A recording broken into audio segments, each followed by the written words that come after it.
আমার প্রিয় খ্রিস্টীয় ভাই বোনেরা, আপনাদের প্রত্যেকে প্রভু যিশু নামে স্বাগত জানাই। আপনারা দেখছেন গড প্রমিস বাংলা চ্যানেল। এখন আমরা একটি শাস্ত্র থেকে বাক্য দেখব।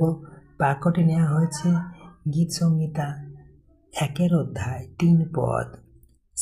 সেই গাছের ন্যায় যা জলের ধারের পাশে রোপিত, যা সময় মতো ফল দেয়, যার পাতা ম্লান হয় না, এবং সে যা কিছু করে তাতে সে সফল হয়।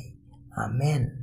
ঈশ্বর তার এই বাক্যে বলছেন, এই পদটি আমাদের শেখায় যে ব্যক্তি ঈশ্বরের বাক্য অনুসরণ করে তার জীবন একটি সুস্থ ও ফলবান গাছের মতো হয়।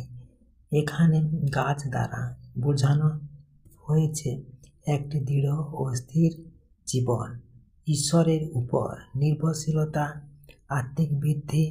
জলের ধারে রোপিত মানে ঈশ্বরের বাক্যের সঙ্গে সংযুক্ত থাকা, নিয়মিত প্রার্থনা ও ধ্যান করা। আর মূল শিক্ষা, ঈশ্বরের পথে চললে জীবনে স্থায়িত্ব আসে, সঠিক সময়ে আশীর্বাদ ও ফল পাওয়া যায়, কঠিন সময়েও জীবন শুকিয়ে যায় না। ঈশ্বর তার আপন বাক্যে প্রত্যেকে আশীর্বাদ করুন। আমেন। জয় শ্রী হালেলুয়া। আসুন এই বাক্যের বিষয় ভিত্তি করে আমরা প্রার্থনা করি।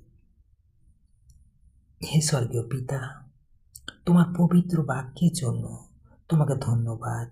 হে প্রভু, আমাদের জীবনকে সেই গাছের মতো করে গড়ে তোলো, যে গাছ সব সময় তোমার জীবন্ত জলের ধারে স্থির থাকে। আমাদেরকে তোমার বাক্যে দৃঢ় রাখো, যাতে আমরা সঠিক সময়ে ভালো ফল দিতে পারি।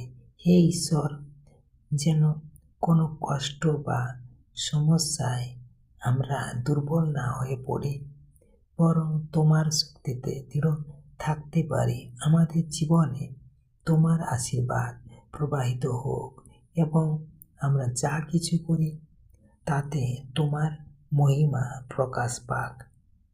এই প্রার্থনা আমরা করি প্রভু যিশু তোমার নামে। Amen, amen, amen. জয় যিশু। Praise the Lord.